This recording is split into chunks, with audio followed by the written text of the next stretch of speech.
మన హిందూ ధర్మంలో బలి అనే పదానికి అనేక అర్థాలు, అంతకంటే ఎక్కువ అపోహలు ఉన్నాయి.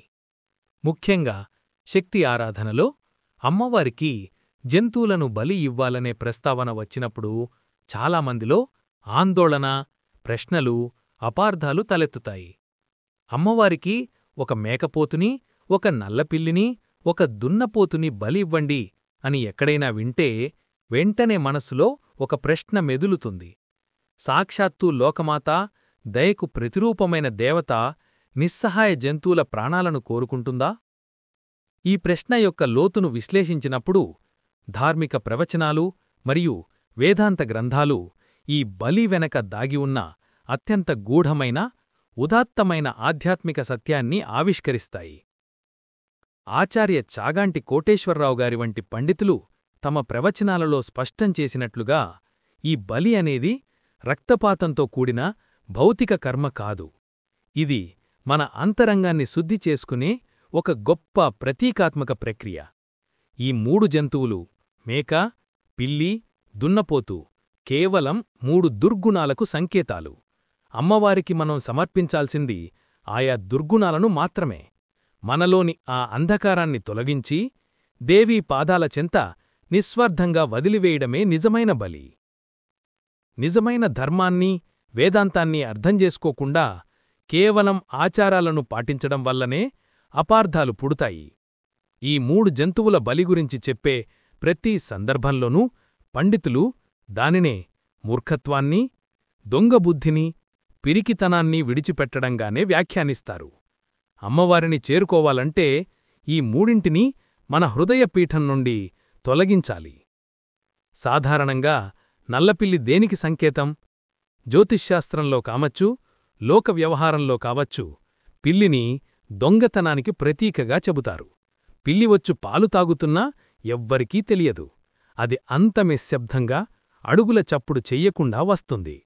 దాని పాదాల్లో ఉండే మాంసపు ముద్దల వల్ల అది నడిచినప్పుడు శబ్దం రాదు. చీకటిలో తిరిగే నల్లపిల్లి ఎవ్వరికీ కనబడకుండా తమ పని కానిస్తుంది.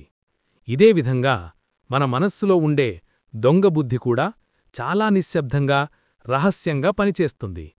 ఇతరుల సమయాన్ని దొంగిలించడం, ఇతరుల కష్టానికి ఫలితాన్ని మనం అనుభవించడం, ఇతరుల మనస్సులోని ప్రేమను, విశ్వాసాన్ని దొంగిలించడం ఇవన్నీ దొంగబుద్ధి కిందకే వస్తాయి.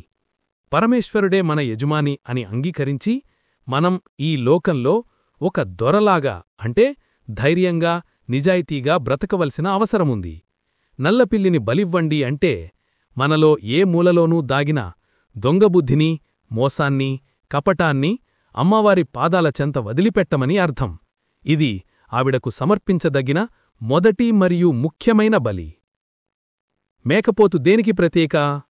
ఇది మూర్ఖత్వానికి ప్రతీక. పండితులు చెప్పిన ఉదాహరణను మనం గుర్తు చేసుకుందాం.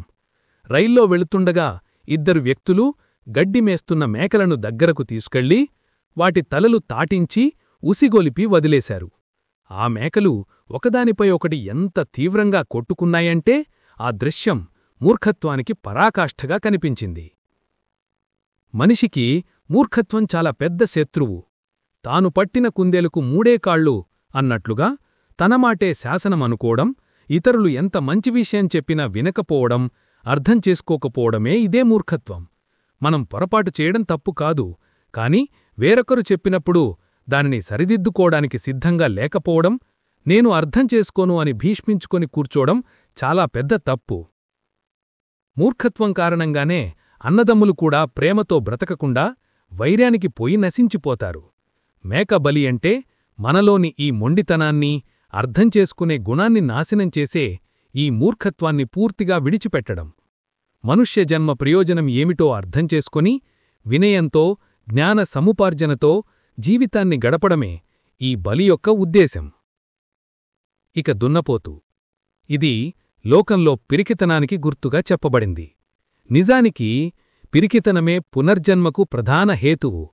మనిషి ఎందుకు భయపడుతాడు? తాను ఈ శరీరమనుకునే భ్రమ వల్ల. ముసలితనం వస్తే భయం, జబ్బు వస్తే భయం, చివరికి మరణమంటే భయం. ఈ భయాలన్నీ దేహం మీద ఉండే అపారమైన అభిమానం వల్ల, అంటే దేహాభిమానం వల్ల కలుగుతాయి. వేదాంతం మనకు నేర్పేదేమిటి?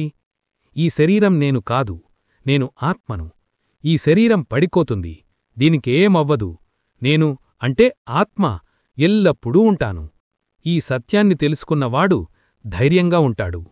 ఆ ధైర్యమున్నవాడు ఇక పుట్టడు. అతడే వేదాంతమునందు అద్వైత అనుభూతిలో నిలబడతాడు. దున్నబోతు బలి అంటే సత్యాన్వేషణ చేసి మనలోని భయాన్ని, పిరికితనాన్ని విడిచిపెట్టమని అర్థం. ప్రతి చిన్న సమస్యకు, ప్రతి అపజయానికి భయపడి వెనకడుగు వేసే పిరికి బుద్ధిని, మరణభీంతిని అమ్మవారికి అర్పించాలి. జీవితంలోని సత్యాలను ధైర్యంగా ఎదుర్కొని మనం ఆత్మస్వరూపులమని తెలుసుకునే సాహసమే దున్నపోతు బలి. అందుచేత అమ్మవారికి బలి అనే మాట వినగానే మనం మన అంతరంతరాల్లో పరిశీలన చేసుకోవాలి. మనలో ఇంకా నల్లపిల్లిలాగా దొంగబుద్ధి ఉందా? మేకలాగా మొండితనముందా? దున్నపోతులాగా పిరికితనముందా? ఈ మూడింటినీ పట్టుకొని వాటిని అమ్మవారి పాదాల చెంత విడిచిపెట్టడమే నిజమైన త్యాగం, నిజమైన బలి. అమ్మవారు ప్రేమమయీ. ఆవిడకు కావలసింది రక్తం కాదు, మన మనస్సులు. మనం ఈ దుర్గుణాలను బలిపీఠం మీద వదిలేసి ఆవిడ పాదాలు పట్టుకుంటే ఆ జగన్మాత మనల్ని తప్పక అనుగ్రహిస్తుంది. శుద్ధి చేయబడిన మనస్సే దైవాన్ని చేరుకోవడానికి ఉత్తమ సాధనం. ఈ 3 దుర్గుణాలను త్యజించి మన జీవితాన్ని పవిత్రంగా, ధైర్యంగా, జ్ఞానంతో నడిపించడమే సకల దేవతలకు మనం సమర్పించే అత్యంత విలువైన నైవేద్యం. ఈ ఆధ్యాత్మిక రహస్యాన్ని అర్థం చేసుకున్నప్పుడే మన భక్తి పరిపూర్ణమవుతుంది.